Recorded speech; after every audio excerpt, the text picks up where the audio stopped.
Welcome to the Explainer. Today, we're going to pull back the curtain on the web and look at the only language that builds every single website you've ever visited.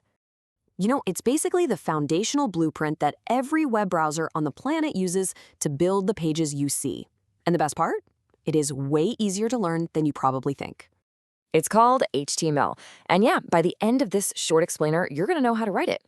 That's a pretty big promise, I know, so let's just dive right in. All right, first things first, what is this language?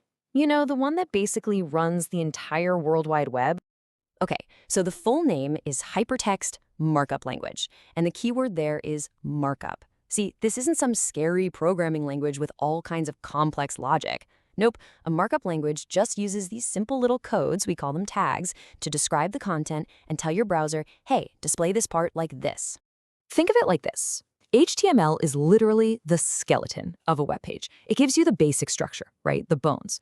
Everything else, all the pretty colors and fonts from something called CSS, or the cool interactive stuff from JavaScript, it's all built on top of this skeleton. Without it, you've just got a messy pile of words and pictures. Okay, so if HTML is the skeleton, then what are the bones made of? Well, they're made of two core things, tags and elements. Let's break those down. So at its very core, HTML is all about these things called tags. And they're super simple, really. They're just keywords wrapped in these little angle brackets. And almost all of them come in pairs. You've got an opening tag, like P, to say, hey, a paragraph starts here, and then a closing tag, which looks the same but has a forward slash, like /P, to say, and the paragraph ends here. Right, so the tags are the instructions. But the whole package deal, the opening tag, the actual content in the middle, and the closing tag, that's what we call an element. That's the complete building block of a web page. And that's basically it. That's the whole game. You create a heading element, like H1, welcome to my page, or a paragraph element, like P, this is a paragraph. The browser reads those instructions and poof, it draws the web page you see on your screen.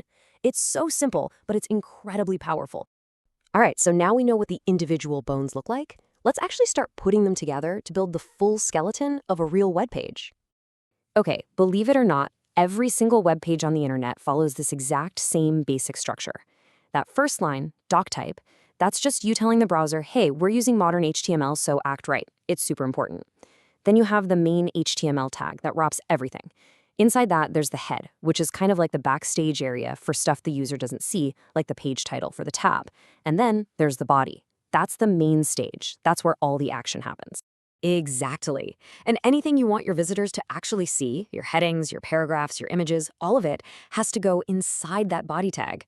So if we pop in an H1 about me heading and a P hello, I'm learning HTML P, just like that, we've built the visible part of our page.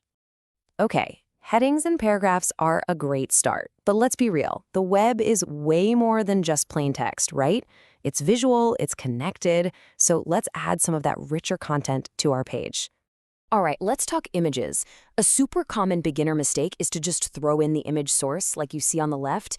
And yeah, the image will probably show up, but you're missing something absolutely critical. It's called the alt attribute, and it's there to provide alternative text. And listen, this alt text is not optional. It's a huge deal for a few reasons. First, and most importantly, it's for accessibility. Screen readers use it to describe the image to users with visual impairments. Second, it's great for SEO. It helps search engines like Google understand what your image is about.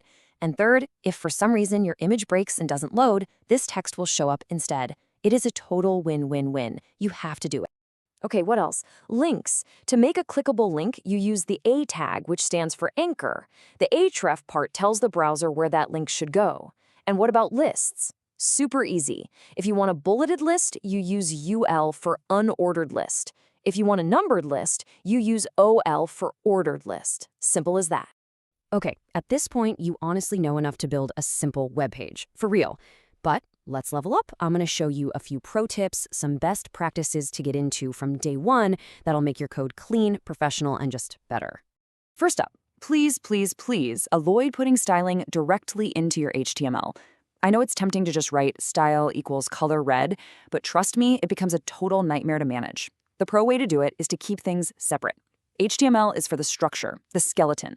All the styling, all the colors and fonts, that belongs in a separate file called a CSS file. It keeps everything so much cleaner. Here is another big one. Back in the day, people used this generic tag called a div for, well, for everything. It was a mess. The modern and much better way is to use what we call semantic tags, tags that actually describe their content, like header, nav, article, and footer. This does more than just organize your code. It gives your page real meaning, which is a huge help for search engines and accessibility tools. Okay, this next one is absolutely non-negotiable in the modern world. You have to add this one little line of code to the head of your page. It's the viewport meta tag. What does it do? It's the magic line that tells phones and tablets how to scale your website correctly so it doesn't look like a tiny, unreadable mess. If you want your site to look good on mobile, and you do, you need this tag. End of story. And hey, here's a quick pro tip for security. You know when you make a link open in a new tab using target equals blank? Well, you should always add rel equals no opener right next to it. It's a tiny little addition, but it closes a potential security hole where that new tab could mess with your original page. It's a simple habit that makes your site safer. All right, so let's do a quick recap. What are the big takeaways here? 1. HTML is the skeleton. It's all about structure. 2. An element is the whole package: opening tag, content, closing tag. 3. Always use descriptive alt text for your images. It's crucial for accessibility. 4. Use those meaningful semantic tags like header and article. And 5. Keep your structure, your HTML, separate from your styling, your CSS. Get these fundamentals down and you're golden.